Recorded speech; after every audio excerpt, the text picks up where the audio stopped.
Guys, imagine பண்ணி பாருங்க. நைட்ல ரோட்ல ஃபோன் கீழே விழுந்துருச்சுன்னா நெக்ஸ்ட் டே போலீஸ் ஸ்டேஷன்ல அது சேஃபா இருக்கும். ரோட்ல சிக்னல் எல்லாம் பேசுது.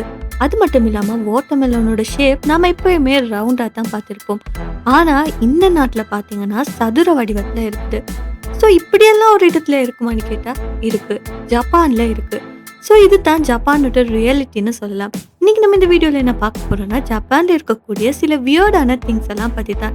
இதெல்லாம் நம்ம நாட்டிலையுமே இருந்தாலுமே ரொம்ப நல்லா இருக்குன்னு தோணும். ஸோ ஒவ்வொன்றா பார்க்கலாம் என்னென்னு சொல்லி. இப்போ வாங்க வீடியோக்குள்ளே போகலாம்.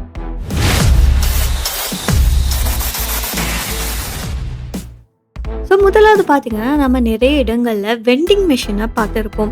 ஜப்பானில் பார்த்தீங்கன்னா இந்த வெண்டிங் மெஷின்னு சொல்லக்கூடியது ஜூஸ்க்காக மட்டும் இல்லை, ஹாட் ஃபுட்டுக்காக, ராமனுக்காக, ஐஸ்கிரீம்காக, அம்ப்ரெல்லாக்காக, ஃப்ளவர்ஸ்க்காகன்னு சொல்லி ஒவ்வொன்றுக்குமே தனித்தனியான வெண்டிங் மெஷின்ஸ் எல்லாம் ஜப்பானில் இருக்குது. ஈவன் டை அண்ட் சொக்ஸுக்காக கூட வெண்டிங் மிஷின் எல்லாம் இருக்குது. 24 மணித்தியாலங்களும் அது ஓப்பனாக தான் இருக்கும். அண்ட் மனிதர்களோட ஹெல்ப் தேவையே இல்லை. எமர்ஜென்சி டைமில் ரொம்பவுமே யூஸ்ஃபுல்லாக இருக்குது இந்த மெத்தட். அதே மாதிரி ஜப்பானோட ஸ்ட்ரீட்டுக்கு கீழே பார்த்தோம்னா ட்ரைனை மூடுற கவரில் கூட ஆர்ட் பீசஸ் மாதிரி எல்லாம் இருக்கும். கார்ட்டூன், ஃப்ளவர்ஸ், சிட்டியோட டிசைன்ஸ்ல எல்லாம் ரொம்பவுமே கலர்ஃபுல்லான விஷயங்களா பார்க்கலாம். ஸ்ட்ரீட்ல நடக்கும் போது கூட ஆர்ட்டை என்ஜாய் பண்ண முடியும் அளவுக்கு ரொம்பவுமே அழகா அங்கே டிசைன் பண்ணப்பட்டிருக்கும்.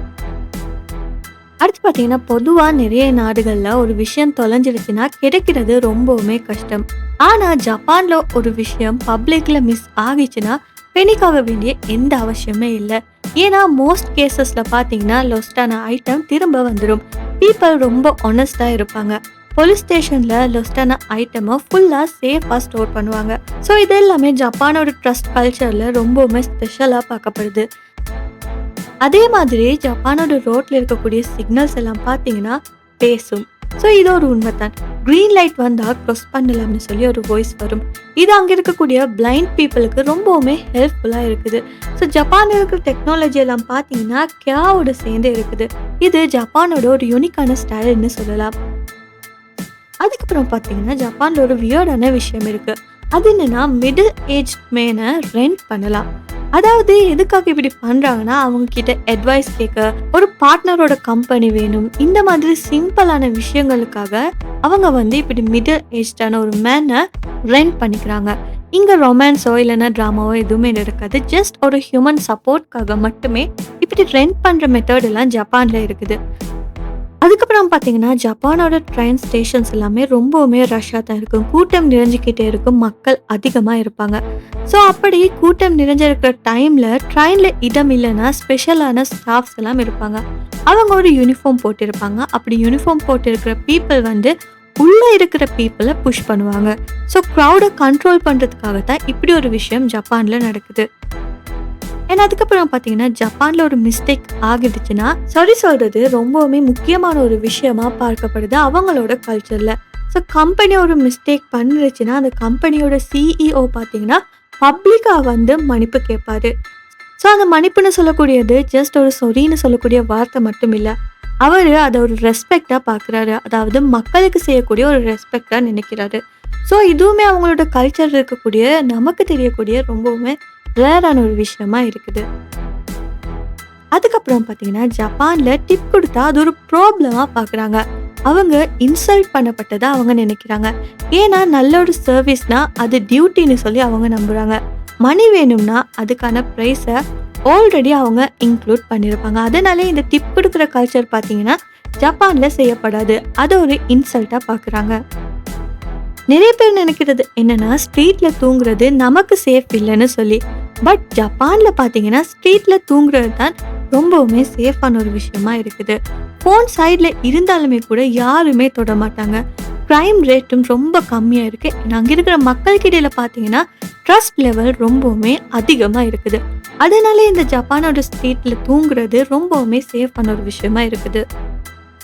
அண்ட் நெக்ஸ்ட் ரொம்பவுமே யூனிக்கான ஒரு விஷயம், வாட்டர்மெலன்னு சொன்னால் நாம் ஒரு ரவுண்ட் ஷேப்பில் தான் பார்த்துருப்போம். ஆனால் ஜப்பானில் பார்த்தீங்கன்னா இங்கே இருக்கிற வாட்டர்மெலனோட ஷேப்ஸ் எல்லாம் ரொம்பவுமே டிஃப்ரெண்ட்டாக இருக்குது. அது என்னென்னா, இங்கே இருக்கிற வாட்டர்மெலன்ஸ் எல்லாம் சதுர வடிவத்தில் இருக்குது. அதை பொக்ஸனில் க்ரோ பண்ண வச்சு அதுக்கு அந்த ஷேப்பை கொடுக்குறாங்க. அண்ட் இது பார்த்தீங்கன்னா ரொம்பவுமே ப்ரைஸ் அதிகமாக இருக்கும். அதே சமயம் இதை டெக்கரேஷன் இல்லைன்னா கிஃப்ட் பண்றது இந்த மாதிரி பர்பஸ்க்காக எல்லாம் ஜப்பான் மக்கள் யூஸ் பண்றாங்க. அண்ட் மாஸ்க் கல்ச்சரும் ஜப்பான்ல இருக்குது. ஸோ நாம பார்த்தீங்கன்னா பொதுவாக கோவிட்டுக்கு அப்புறமா தான் இந்த மாஸ்க் எல்லாம் போட தொடங்கினோம். பட் ஜப்பான்ல கோவிட்டுக்கு முன்னாடியே பார்த்தீங்கன்னா மாஸ்க் கல்ச்சர் இருந்திருக்கு. யாராவது ஒரு பர்சன் சிக்கானா மாஸ்க் போட்டு தான் வெளியே போவாங்க. ஏன்னா மற்றவங்களை ப்ரொடெக்ட் பண்ணணும்னு சொல்லி ஒரு நோக்கத்துக்காக தான் மாஸ்க் போட்டு போவாங்க. So self care plus society care ரெண்டுமே சேர்த்து தான் இந்த மாஸ்க் கல்ச்சர் ஜப்பான்ல இருக்குது. ஜப்பான்ல இருக்கக்கூடிய இன்னொரு சேடான ரியாலிட்டி என்னன்னா, சில மக்கள் பார்த்தீங்கன்னா அங்கே ரொம்பவுமே தனியாக இருந்திருக்காங்க. தனியாக இருக்கிறதாலே அந்த தனிமைக்கு பழக்கப்பட்டு ரொம்ப மாதங்கள் கழிச்சு ரொம்ப வருஷங்கள் கழிச்சு பார்த்தீங்கன்னா அவங்களோட இறப்புகள் எல்லாம் டிஸ்கவர் பண்ணப்பட்டிருக்கு. இதுக்கு பேர் பார்த்தீங்கன்னா லோன்லி டெத்னு சொல்லப்படுது. இது சொசைட்டிக்கு ஒரு மிகப்பெரிய வார்னிங்காக இருக்குது. ஹியூமன் கனெக்ஷன் ரொம்பவுமே இம்பார்ட்டன்ட்னு காட்டக்கூடியதான் இந்த லோன்லி டெத் இருக்குது. ஸோ இப்படி ஜப்பானில் நிறையவே வியர்டான விஷயங்கள் இருக்குது. ஜப்பான் வியர்டா இருந்தாலுமே ரொம்பவுமே டீப்பான லெசன்ஸ் எல்லாம் நம்மளோட உலகத்துக்கு சொல்லி தருதுன்னு சொல்லலாம். ஸோ இப்போ நான் சொன்ன இந்த விஷயங்கள்ல உங்களுக்கு இந்த விஷயம் ரொம்பவுமே யூனிக்கா இல்லைன்னா வியர்டா இல்லைன்னா உங்களுக்கு ஒரு லெசன் கொடுத்துச்சுன்னு சொல்லி கமெண்ட்ல சொல்லுங்க.